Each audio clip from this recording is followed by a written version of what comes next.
Dolphin.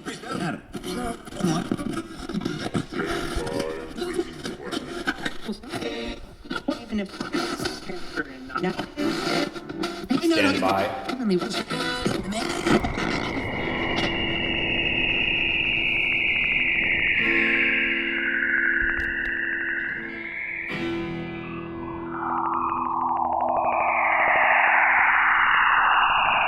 Welcome, denizens of the quarantine planet. I am the Skrauss. I will be your host on tonight's episode of the greatest show on earth, Image for Hire. Greatest show in Milwaukee, greatest show in my neighborhood, greatest show in my house. I have a very special guest with me, Peter Batchelder. Peter Batchelder is the man who got me my first acting gig. He saw something in me. He saw that I looked exactly like the drawings in the storyboards for the film The Wheel by John Roberts. Look it up on Vimeo. The Wheel. He's with me tonight. He's an intellectual. He's well-read, well-versed, and he makes the most amazing, if prolix, memes on the planet. Peter Batchelder. Token intellectual. Hey, yeah, I have got Audacity your now, own and a computer, so now Audacity I can now edit and a computer. And a computer. I didn't have a computer. I did not have a computer for a long time. Closer. Yeah, I might be getting out. Well, I'll be getting a computer now too. So. Oh. And internet in my house. What? I don't have internet in my house. I know. That's going to ruin your life. There could be some potential issues there because there could be real difficulty with regard to my home life. Yeah, which has been pretty Spartan up till now. So. Yeah. No phone, no internet. No. Well, I have a telephone. What they call a telephone. Rotary dial? Yeah. Well, no. It's designed to look like a rotary dial phone. But they're all buttons. It has buttons. Yeah. But it is a heavy. Like you could club someone with it. It's got. I feel like it's made out of zinc or something. It's zinc. Yeah. I feel like it's a substantial piece of. It's very noir. Something. Of telephonic Is instrumentation. It bakelite? What? Is it bakelite? Bakelite? Yeah, that's an early plastic. No, Very it's not. I don't know if it is plastic, man. It feels like what? It feels, metal? Like you said, zinc. Yeah, it's got some sort of alloy or something. Wow. I don't know what it's made out of, but I bought it. It's substantial. It looks like something that you would find on like an English magistrate's desk. That's the kind of phone that it is. Oh, it should be in this office. It would be in this office if I mean, at some point it might be in, because it should be in this. You're right. It should be in with this the decor, space. with these wonderful books and the Queen. The Queen and the books and the fireplace. Is this an actual fireplace? It's a fake fireplace. It actually works, but it's with gas, electric. It's got kind of a nice look to it. Okay. I turn it on, but it makes a little bit of noise. No, my boss designed the space. And originally it was a tiki lounge. Were you ever hearing it was a tiki lounge? No, I don't. Yeah, and it sort of just didn't fit me in the space of a tiki lounge. Didn't really. It's a bit incongruous. Wait a minute. Okay, so the bamboo rafters and the gazelle, these were here as a tiki lounge? There was a giant sailfish, and there were the bamboo rafters were a lighter color bamboo. And then when we did this remodel to make it into sort of a colonial, like a British colonial sort of space, they darkened the bamboo, darkened this. Whoa. But those are actually just PVC pipes with what? Oh, with fascinating. some set design work there. That's awesome. Whoever did that. Were you in a play recently? I'm in a play right now. Right now, yeah. That's what I thought. What's that all about? This play is about lunatics in an insane asylum. It's hard for me to say that phrase. In an insane asylum. Thank you. Yeah. And I didn't quite make it, actually. You did better than me, though. And throughout the play, we recite portions of Poe, revealing our own psychoses. Right. And at the end, we realize, oh, the doctor is the insane one. Wait, so you said revealing your neuroses. This isn't some sort of thing where you guys all actually are participants, or I mean, you're actors. It's a pre-written thing. It's a pre-written thing, yeah. You're not like saying, oh, I have hypochondria and so on. And no, we were not analyzed, although that would be really awesome if it was. I mean, that would be very method, wouldn't it? Very method acting. I feel like in this day and age, it would be interesting to be having the actors actually put some skin in the game that way. Yeah, Like, I think no, so, I've too. actually got, I'm borderline schizophrenic or I have bipolar disorder or something, and then they, talk about that. So what actually happens in this play, or do you not want to spoil the? I love spoiling things. Okay, spoil it I away. love having things spoiled. Spoiler. The play opens, and there's some chatter. The doctor talks about his theories, and then he pushes me forward, and I recite the Raven, and have a breakdown, and then some other people talk, and they just recite things from Poe. The climax is the Telltale Heart. Gotcha. And at the end of the Telltale Heart, the doctor talks, and he threatens to put us in a straitjacket, and we snap out of it, and then we put him in the straitjacket. Mm-hmm. Mm-hmm.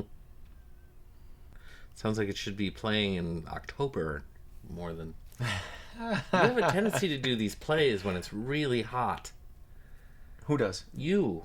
Oh, do I? I saw your Hamlet when it was that was brutal, wasn't it? that was like the worst. That My building has goodness. been destroyed, by the way. It's gone? They That's, blew it up. That's how important your play was. Maniacs. Like the last thing that ever happened was in that space. No, I don't know. That they've slowly torn down all of that whole building structure. Yeah. It was a 60s era construction, 50s maybe, I 40s. feel like that was era. older, I think. There was a gymnasium in that building. That building was and old. a theater. I think that building was probably from the 40s or the 20s. Yeah, it was a good old school. The kind of school where you could open the windows. Yeah. And they don't make them like that anymore. Yeah, there's a lot of stuff like that. Can't really go outside anymore, can you? No, it's not allowed. You might have a tick or some sort of a virus and a mosquito. They've got you basically worried about everything 24/7 at this point. Yeah, there's a lot of worry going around. Are you worried? I'm not. I'm oddly alleviated from my anxieties, Good. which is strange because Oh, that's right. That's right. For a long time, you were anxious. you wouldn't be expecting that. Well, not for a long time. For a period of time. A period of time. I went most of my life with zero anxiety. Oh, so when you got some, I don't know what the hell that was. Yeah. What is this? This is weird. Because it was, physiological. Yeah, I remember you telling me about that. But It's like half your vision. it was like a head spinny sort of thing, yeah. Wow. Which made me think I had a tumor, which made me go to a doctor, which made me more anxious. Sure. It's a slippery slope. Did they figure out what caused it? There were a lot of things going on. There was like 9 things going on in my life. The doctor was like, in order for an anxiety diagnosis, you need 3 things. You have 9 things on this list. So I see. I think there's a good chance it's due to the external circumstances of your life. But dealing with that has been actually quite wonderful. Learning to deal with that and get over that has been a very great, like I wouldn't trade it sort of experience. Oh, that's wonderful. Those are the best. When you can come out of them and look back. Well, I don't know that I come out, like it's sort of like once you sort of have had that switch turned, it's available to you now. So Oh, really? You could always just slip back into anxiousness? I think it's important to recognize anxiety. I mean, I think I would recognize the symptoms more quickly and more readily. But also, it's there for you to use, basically. I feel like it's part of who you are. So you just have to sort of incorporate it and understand it and appreciate it. Don't mistreat it. Right. Is it... Don't try and shove it under the carpet and move on. So how do you work with it? As an asset rather than as a detriment? I think it's almost always telling you something. Yeah? About, like it's something that it's I think it's, even if it seems like it's tethered to nothing, like even in the morning I would wake up and I was just filled with dread and I didn't know why. I think it was telling me to pay attention to some things that I probably should have been paying more attention to. It's a warning system. Yeah. I don't know. I think you're super tuned in to everything. It's a way of being tuned in to more information than you actually need to be tuned into, I think. So. So it's like it has some value, actually. Anxiety is And like depression, it's not without its shadow. It is the shadow, but it's like it sort of has a shadow side. You know what I mean? Like depression has another side where you basically withdraw. You take care of yourself. You need to cater to it a little more. But I mean, I've never had clinical depression, so I shouldn't even talk about that. But I did have, sure. But as an emotion, or as a state of being, or as something you I've feel. had melancholy. Ah. Which I think is a oft overlooked mental state. That's one of my favorites. It is. As from a creative standpoint, it's essential, I think. You think so? Don't you? I've heard that creativity and melancholy / depression go hand in hand. Well, okay, let's just delineate here. Oh, yeah. Okay, so you've got melancholy, depression, anxiety. What was the other one you said? Well, I didn't say anxiety. Creativity? I said creativity. Yeah. So you said creativity, depression, and melancholy go hand in hand. I don't depression I can't speak to because I haven't experienced it. But melancholy is an incredibly fruitful state from an artistic creativity standpoint, I think. Now, tell me about yourself. You're more... Well, I tend more towards depression. So I wonder if that was healed if I would stop being creative. Like, do you cycle? Do you go up and down? It's like there a mania followed by a... No. Okay, so it's not that. Okay. It's depression followed by nothing. Followed by nothing, like actual, like... Not bliss, but no. I'm feeling all right. Nothing's bothering me. I'm okay. Oh, so a plus above average or average? Average. Slightly above average. Yeah, just maybe. sea level, Yeah, head above sea level. Yeah. Whereas depression is incapacitating. I can't get out of bed or... Okay, so you've had depression. You've been there. Yeah, I feel like I've been there. I've never been diagnosed, but Actually, I guess I have been diagnosed because I had meds for it at one point, which didn't do anything. Yeah. What were they? Do you know? SRIs or? I don't know.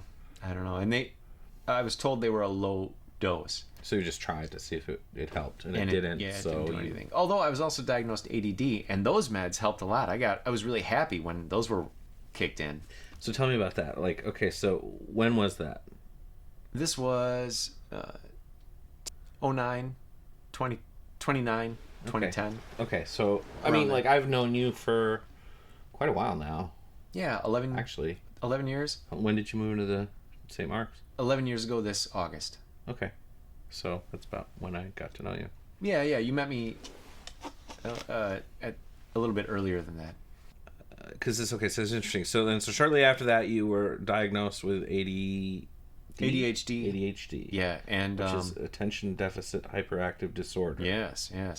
Which is something that I don't know if it's even real. Right? A friend of mine, Randy Whitehall, was diagnosed with it and taking meds, and he said it doesn't mean you're broken. It's just that you don't fit into this rigid society. Right? So right.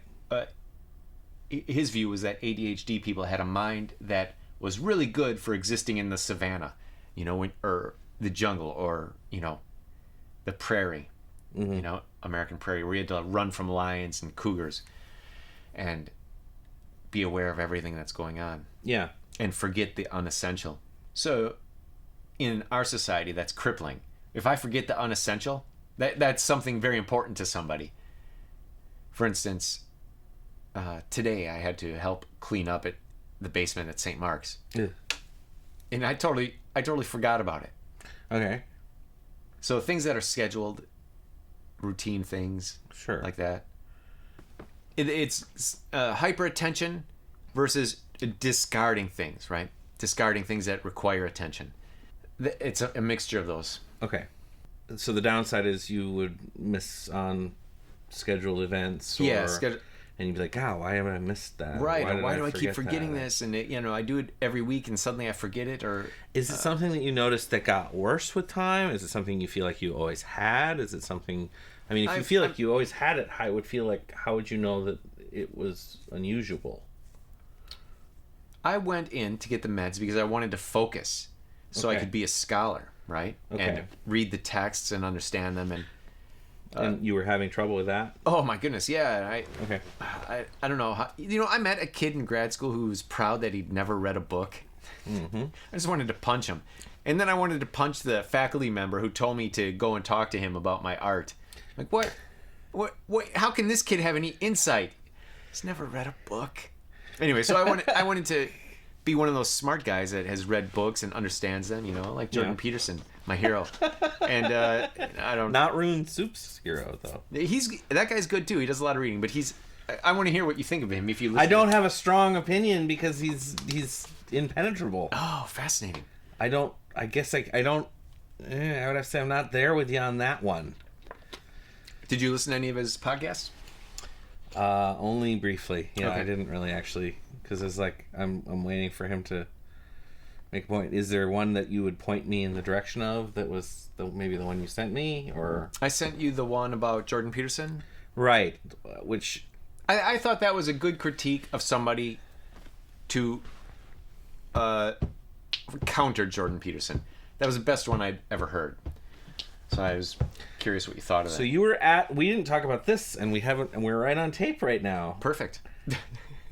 You were at the Jordan Peterson show? Yeah, let's talk about that. It was so great. Wasn't that awesome? I was at the Jordan Peterson Like show? an idiot, I wasn't taking notes, so I don't even remember what he said. Oh, I can remember much of what he said. Oh, But give then me a summary. I had the additional surprise, because I was there with a group of people, and people... Who were they? do you know? I was there other with people? John Roberts.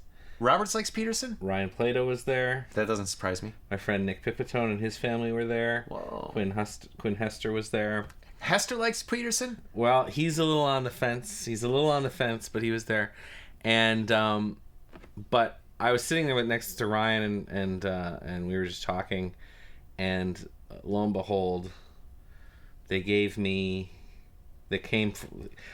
of the things that's kind of neat is my friend Nick, his son Vince has been switched on by Jordan Peterson.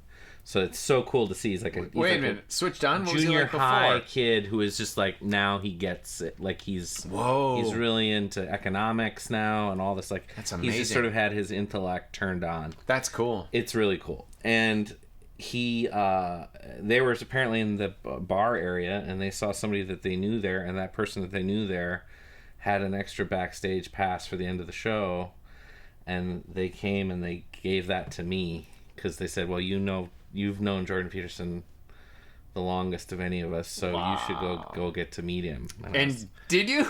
I got to meet Jordan Peterson. Whoa! I'll show you the picture actually That's later. But awesome.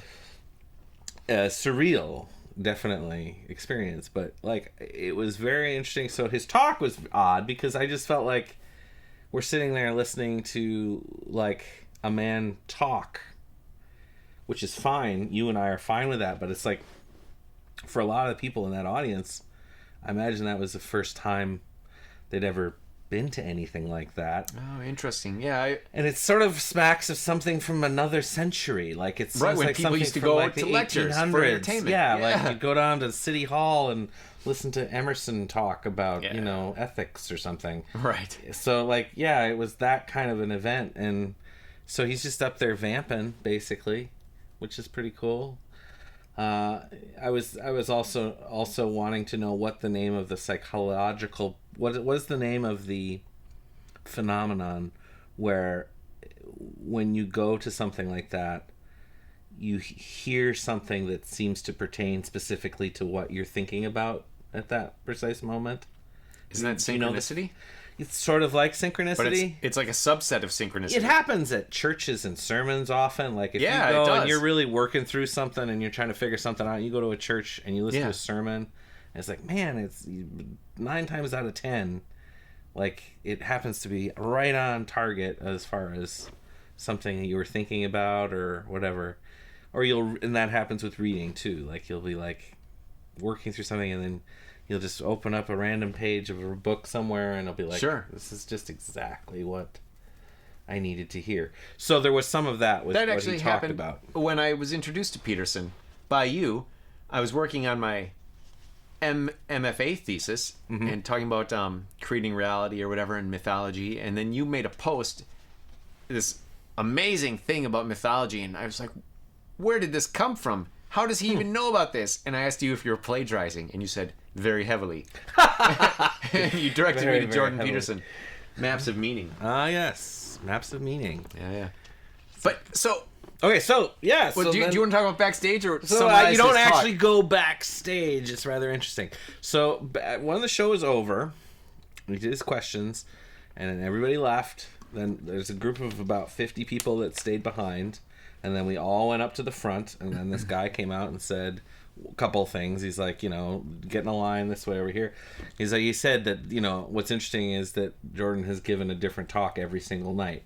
Which is not that interesting because he's a professor, so he's got plenty of back material, I'm sure, to work with. He's good at him. Yeah. Impromptu. But so we get in this line. I was about in the middle of it, and they say, well, you only have like 5 seconds with him, so keep it short, What? Well, they don't want you like telling your life story to him. Yeah, okay, sure. So he's talking to everybody, and he comes out and he's got his tie off, and he's like, and people literally start talking to him, and they are just like talking to him. So he seems to be pretty cool. If like he's not like a jerk about like, okay, move on, sir, move on. He definitely was keeping company with the people that he was meeting. And I mean, as you think about like what those backstage passes probably cost, and like and just the sheer number of people he meets a night, and so slowly I moved my way up in the line, and then I eventually get there, and I'm like thinking about what am I gonna say, like what can I possibly say to him that would be interesting, or that's why I didn't even bother going in the book signing line. I'm like, what could I even say? Yeah. But what did you say? I said, so I'm like, okay, you go through, and I go through, and I'm looking at him, he's looking at me, and I'm just like, wow, like I said, wow. And then I said, I've been listening to you since TVO Big Ideas. You remember that? I was like, oh, sure, yeah.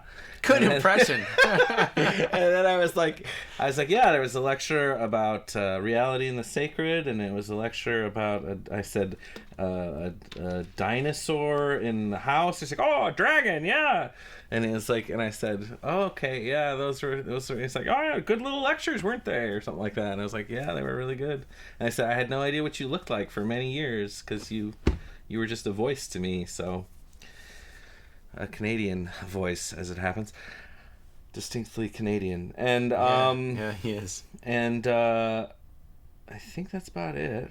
And then I said, nice meeting you, and then I went on my way. And then he does another Q&A with the 50 with the book people. Signing. With the 50 people. Oh, really? Whoa. Which I did raise my hand to try and get a question in there, but it's what was interesting is all of the people who asked questions, most of them were asking them specific to them psychological, like things you would ask your therapist. Yeah, I would have been tempted to do the same. And it's so telling that he has true compassion.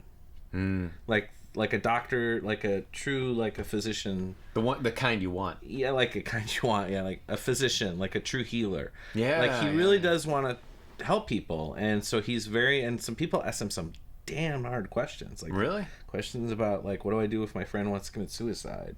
Oh, okay. Or like, what do I do? My wife is transgender now and she doesn't like me. Holy mackerel. I'm not attracted to her anymore, or whatever. Like really, like okay, like that. I maybe take that.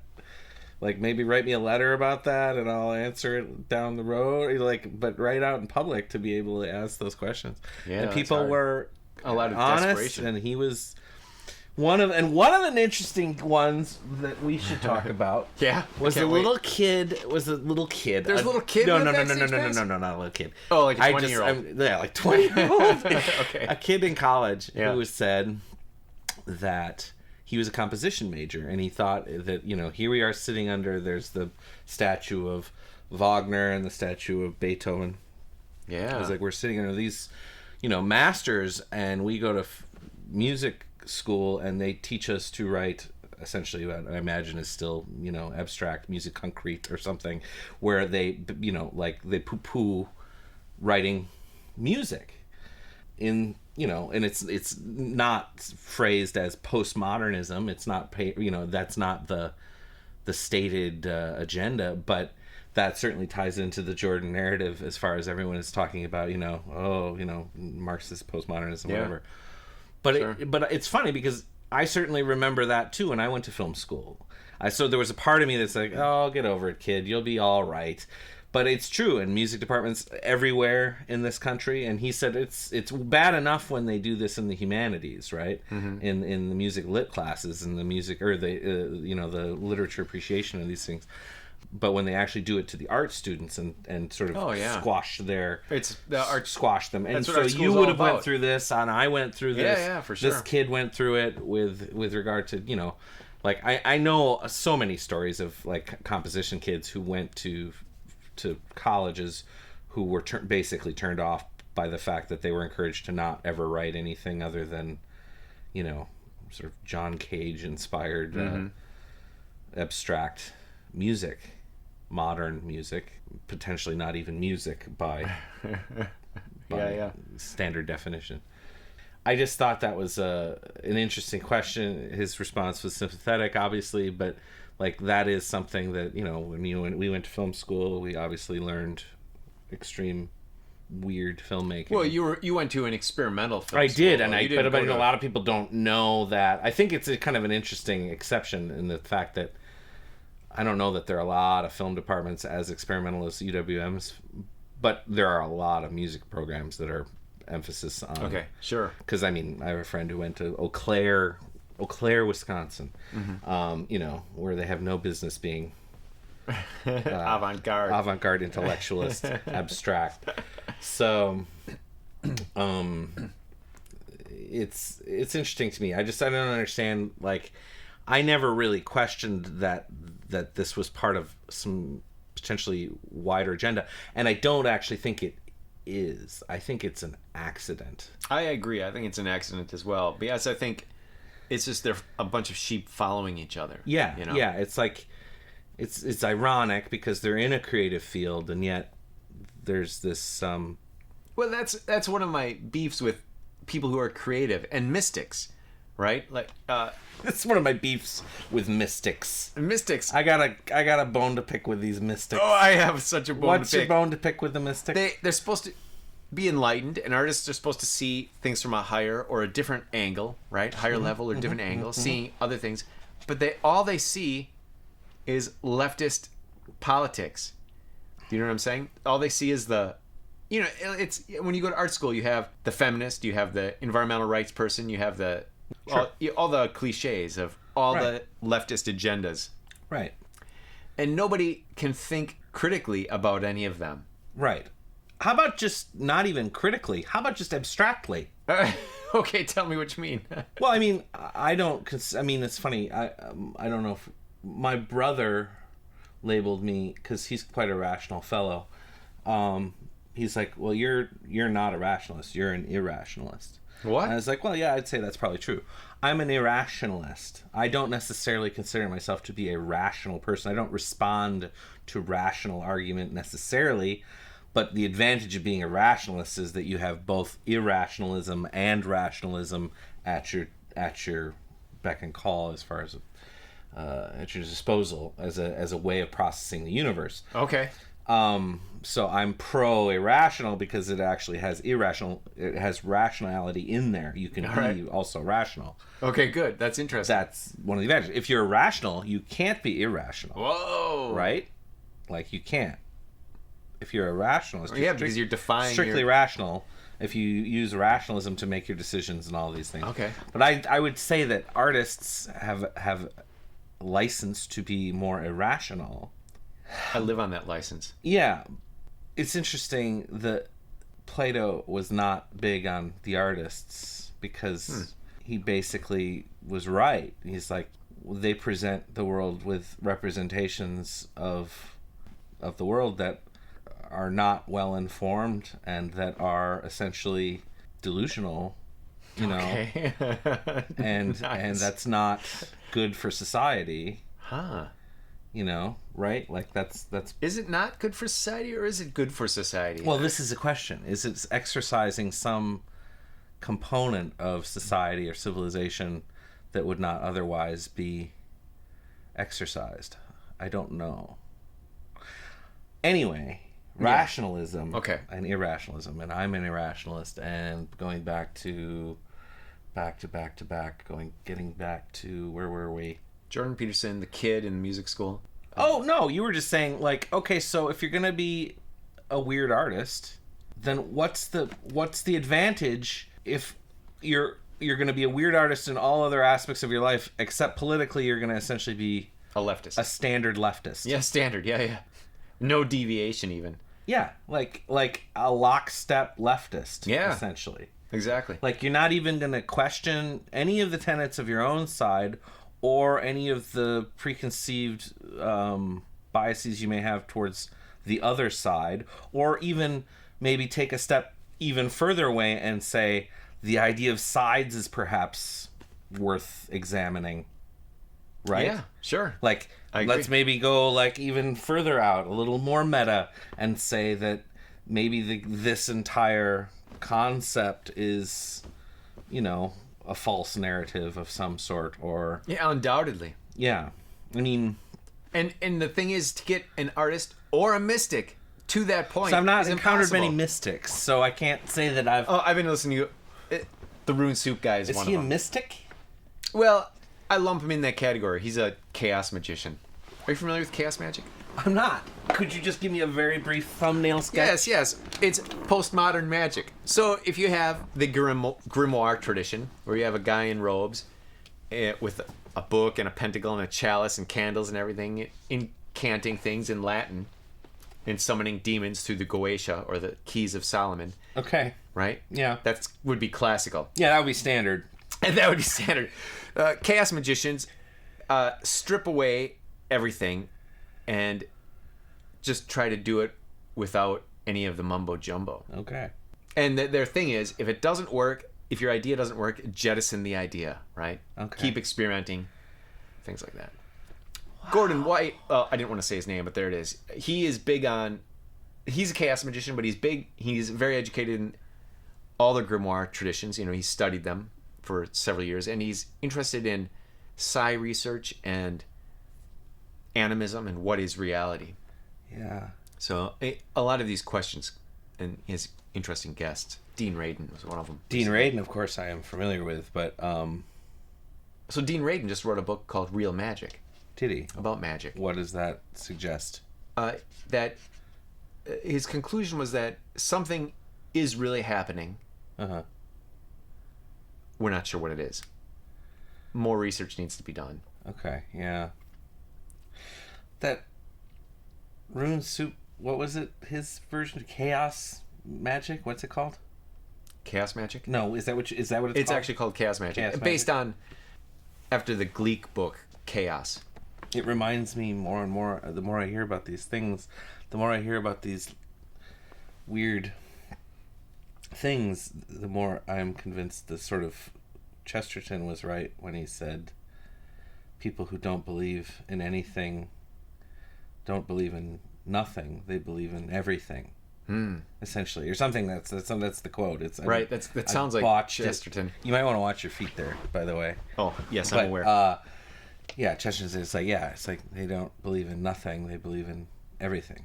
People who give up believing in something don't believe in nothing, they believe in everything.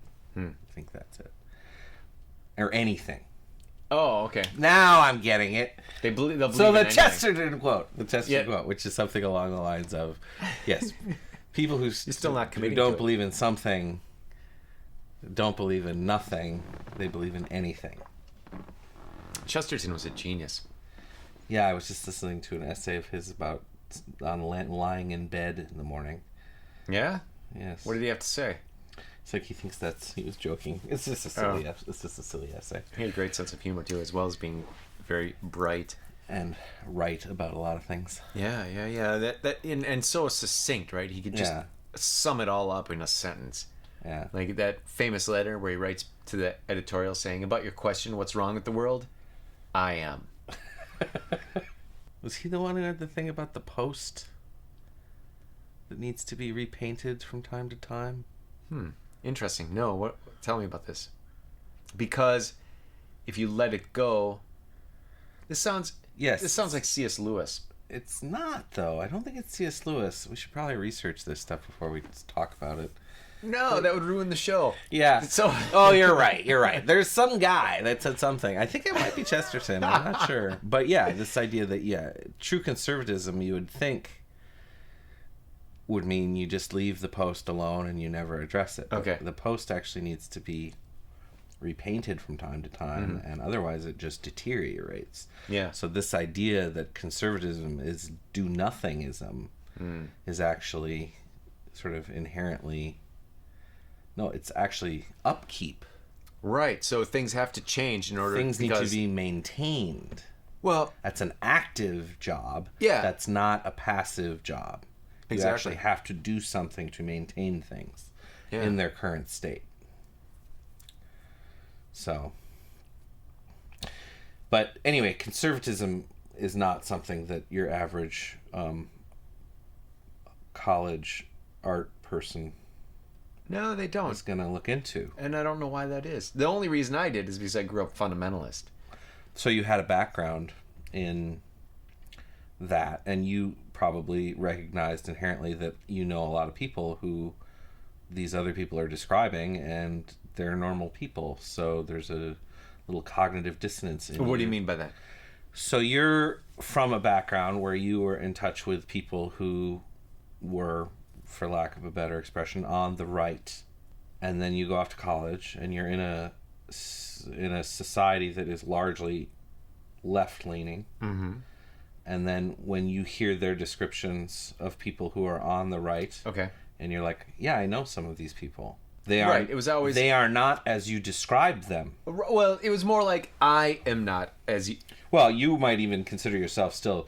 You had enough self-esteem to retain your own personality, but most kids, when they go off to college, don't.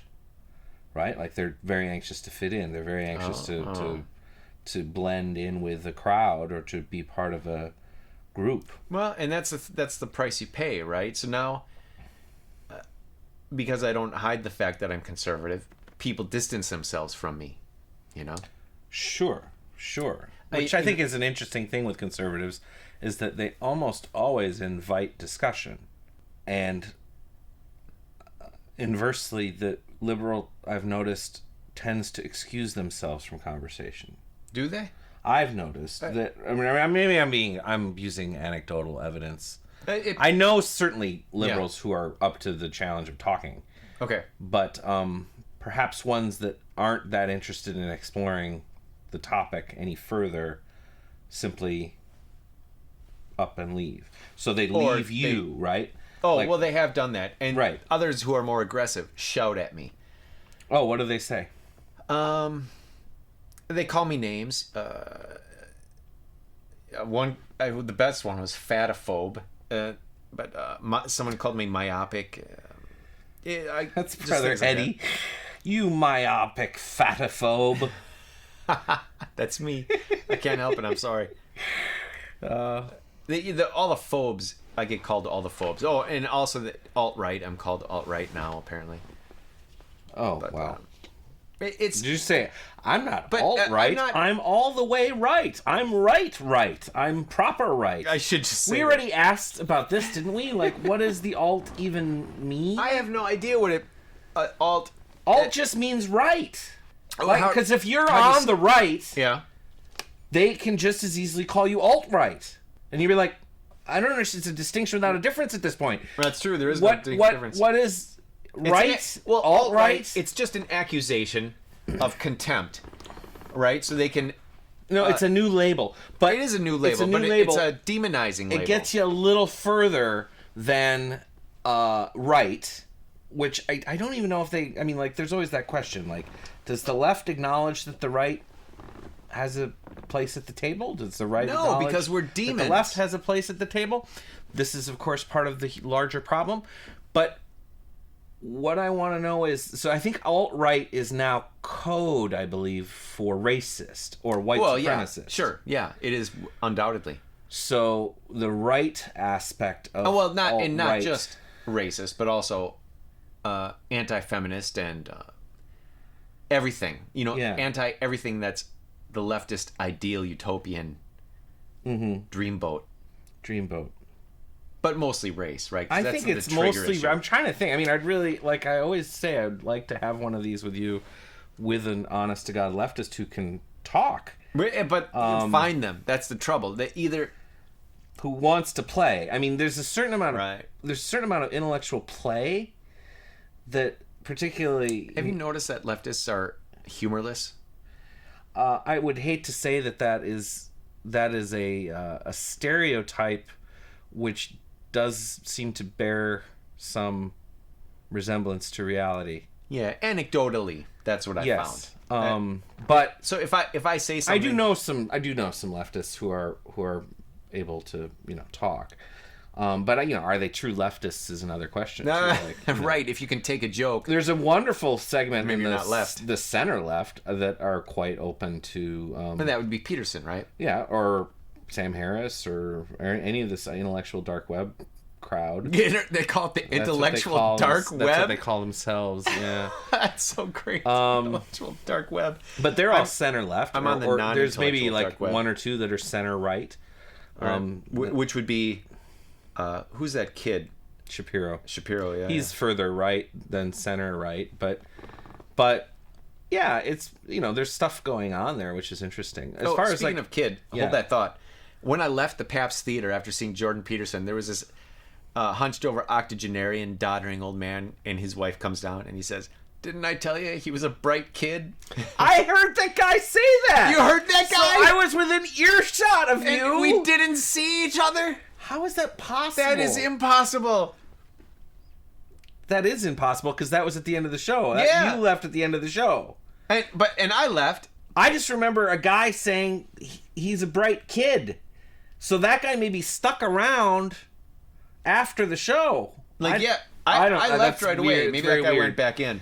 But I distinctly remember hearing a guy say, "Yeah, he's a bright kid," or "That's a bright kid," and I was like, "Kid? He's like, in his he's 50s. older than me. Yeah, that's not a kid. Maybe if he was younger than me, he'd be a kid. That is weird." So yes. As anyway, you were saying. well, I don't know what we were saying there, but of course, I think that the political thing is, and like I said, I can always sort of approach it as an irrationalist. So I feel like there are other factors at play than just the strict rational arguments, obviously. I do tend to lean to the right, so I'm an odd mix there, right? As are you, I'm guessing. And this is why I wanted to talk to you, because you're not a lockstep right-winger. Oh, no. And you're certainly not a lockstep left-leaner, because you actually voted for Obama, right? I did. I voted for Obama, and then I voted for Obama. You voted for Obama twice? I did. Oh my goodness! Let me get out the holy water and douse myself. Right? No. I understand that's controversial. And that's controversial. Yeah, me and most of the rest of the country voted for Obama the second time. That was a surprise. I don't know where that came from. No, and that's what even though you say you're an irrationalist, you seem to be the most rational person I've met. Oh, well, thanks, I guess. Because you're not aligned to a position. You're listening to what people say and looking at what's going on, and you're drawing conclusions and thinking about them, right? I guess so, yeah. And which is what we should all be doing. I mean, a lot of people, you know what? I think a lot of people are really interested in winning. Well, I have to tell you, that's what I love about Trump. Yeah, he's into winning. Yeah. And he's talking to that crowd. He's like, well, there was so much winning. But honest to God, something about American culture that has always kind of bothered me, because I'm not in this crowd, is this intense competitive vibe, right? Like there's just it's kind of drilled in at a very early age. That's competition, true. You mentioned that when we were talking about Joe Rogan once. It's why you didn't like competition Joe Rogan. is thought to be almost, universally a good thing, and I think it has good qualities, but just like anything, it's probably got a yin and a yang, right? Sure, yeah. Competition is weird though, and I just think with the whole like the indoctrination of this culture with football at every stage of development, I think it permeates everything, and so when you get into that, and that is an encouraging of a tribal mentality thing, and I think it really becomes my team and your team, and beat those guys, and there are rules you can either stick to, or you can find, like play by the rules and all that kind of stuff. But the point is to win, and the point in intellectual debate is to win. The point, and so, like, yeah, I guess I've always thought of stuff as more like a conversation. That's a better way to think of it. I'm not crazy about the metaphor life as a game. I don't like that as a statement. I don't think it is, actually. I think it's much more like a conversation. You don't win in life. No one wins. No one, that we all lose. If it's a game that no one wins. So how is that a game exactly? Or the house always wins, I guess. Basically, yeah. No one wins at life. We all lose. So, with that understanding, I feel like perhaps a different metaphor might be more productive. Well, it definitely would be a better mindset. Yeah. Because this is one thing one reason I don't think women should be in the military, specifically in the Navy on ships. Because it destroys the dynamic between men. As soon as one woman walks in the room, everything changes. Sure. And of course, a woman would never realize that. Right. They can't see what it's like when they're not there, right? But it introduces that competition. There's already the competition, right? Who's the strongest? Who's the baddest ass or whatever? Sure. Who's the most competent? But that's fine. But as soon as a woman's there, then everything is even worse. It's magnified. It changes the game. It does. The game goes from being like chess to Risk or something. Like it becomes a totally different game at that point. Right, like and not if you got fun one, not a room one. Full of only men working constructively together on the same team. Yeah, you're going to have a certain chemistry. And I suppose the question that never gets asked is, does that chemistry have some value? And I guess if I was asked that question, I would say, yeah, there's probably a time and a place for that chemistry, right? Mm-hmm. And maybe in the Navy is one of those places where that would have kind of a useful application. This other game then that happens, because there is no way, unfortunately, to separate out the sexual politics in an environment. It just doesn't happen. It's certainly in a room full of very competitive males, and you throw some women into that mix, and you've got a different game. It's about something else. Yeah, it's about... Now, if that is a better chemistry... But it's not. It's counterproductive. I mean, it's different. I would just say it's different at this point, because I don't know the science necessarily. Okay. But, like, you have a different chemistry, right? And so then the question is, in the setting of, say, the Navy, is that an appropriate chemistry for that setting? Does that get a better result? That's the real question. I imagine in the Navy, the question is going to be... the Army has probably done the work on the Navy. Have they? The Navy, I would assume they've done some research on... You would assume they have, but I don't know that they have. Because they didn't have to make these changes. And the fact that they did, I would assume they did some research into whether or not this would affect results, because they're a very results-oriented organization. Yeah, probably the most of any, right? I would hope, because this is one of the few realms where results really matter. So we're just trusting that they did the research. Yeah. But the research maybe is inconclusive or hasn't been done long enough. right? Maybe the research is faulty. Sure. I mean, and it's also tough to get good data, I imagine, from that research. Yeah, it seems like, a lot of what it are would be. what are the actual? It's not cut and dry. Yeah. Yeah. What are the parameters? What are the parameters? What are you looking for? Yeah. What are the data of a change in social chemistry? Yeah. So I don't know. It's where were we at with women? I'm not sure. Well, I brought up women because we were talking about competition, and the competition changes. So it's more of a hierarchical competition of competence, and sometimes blowhardery or whatever that men do with our own stupid ideas. And then a woman comes in and it's competition for the woman's attention. Right. Of course. I mean, I can remember. It's funny you say this. It's like I remember a very similar situation. It was like my parents used to have a cabin, and a group of my high school friends went up to the cabin, and they were all guys, and we were basically fishing and just hanging around up at this cabin, and some friends of mine. And then at some point, there's a cabin nearby that was occupied by people from West Bend, actually, Wisconsin, and I was in Minnesota. And these people from West Bend would come, and in this instance, it was largely women from West Bend. So I knew the girl that lived in that cabin, and she brought a bunch of her girlfriends from West Bend. What were their names? Do you know a lot of people from West Bend? Or I grew up in West Bend. Oh, you did? Yeah. Oh my God. So yeah, what's your age again? 47. So you might know some of these people. I interrupt this transmission to delete all names. I now return you to our transmission, already in progress.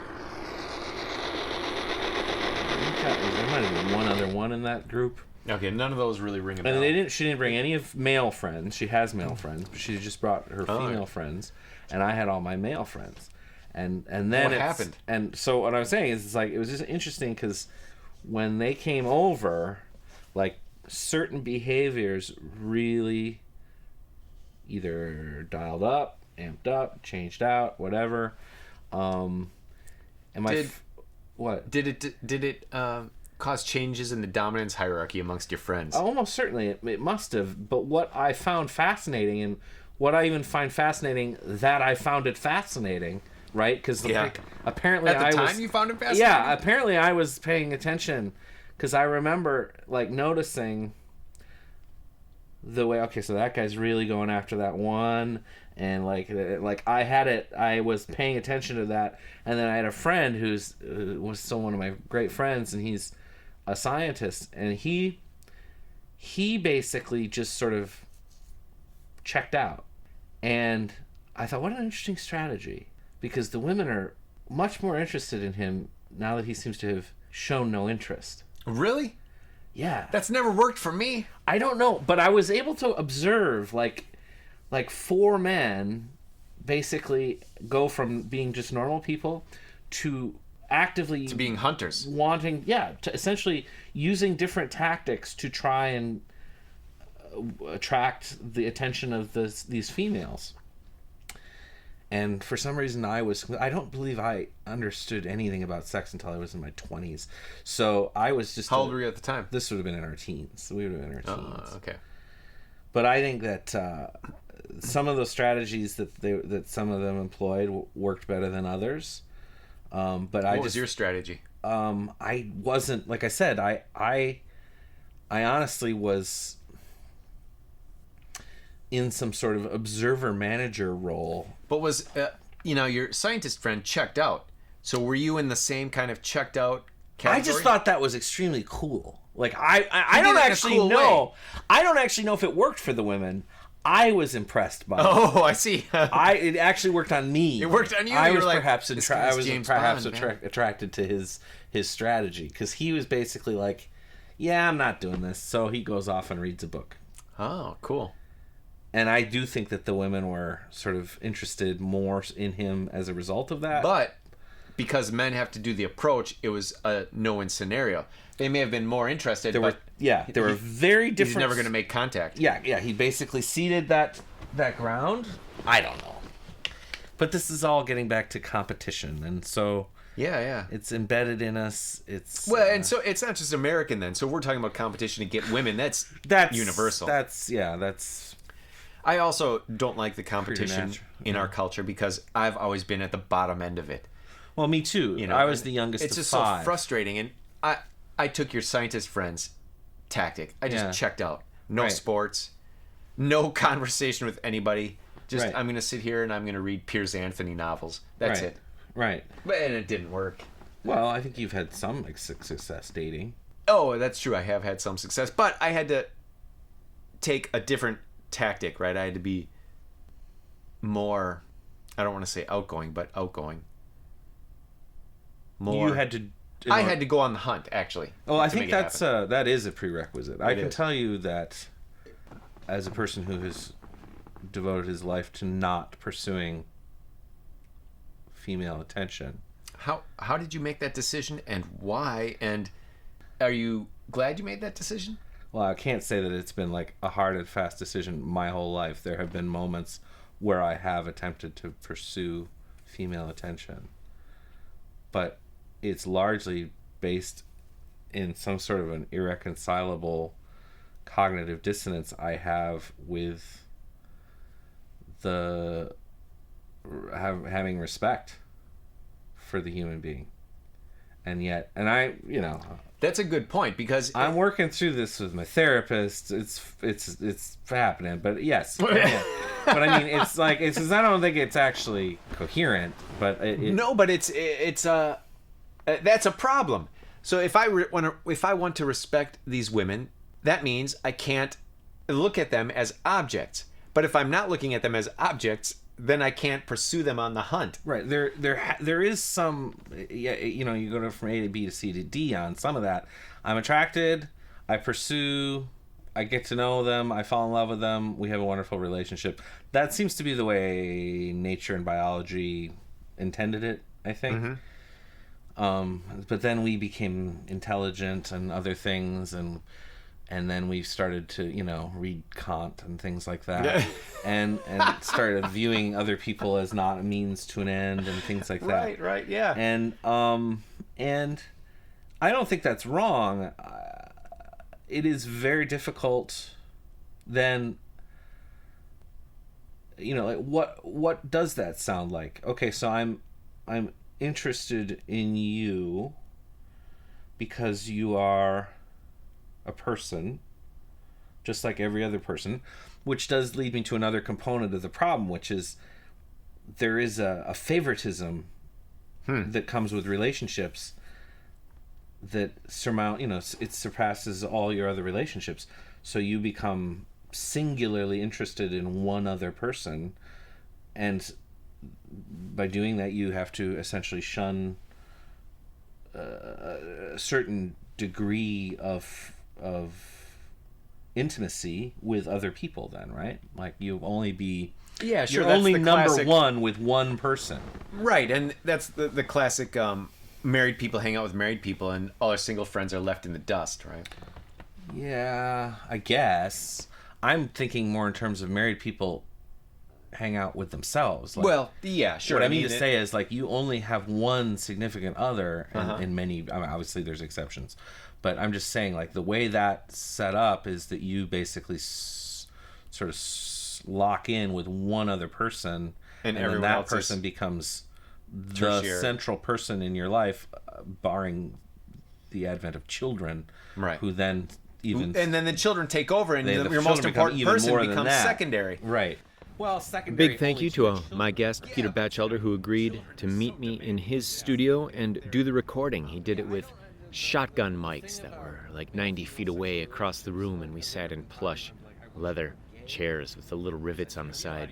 This is only 1 to 2/3 of the way through. There's at least an hour and a half left of the interview, and we will continue it next week. But tonight, we discussed how to decorate an audio studio, sudden anxiety, what the Skrauss is up to, ADHD and depression, what it's like to meet celebrity intellectual Jordan Peterson, art departments and the hive mind, irrationalism, chaos magic, G.K. Chesterton and the painted post, define alt-right. The house always wins the game of life, And women change everything. Women change everything. Women change everything. We'll see you next week, Cave Dweller. In the meantime, do everything you can to free your mind and escape the prison planet.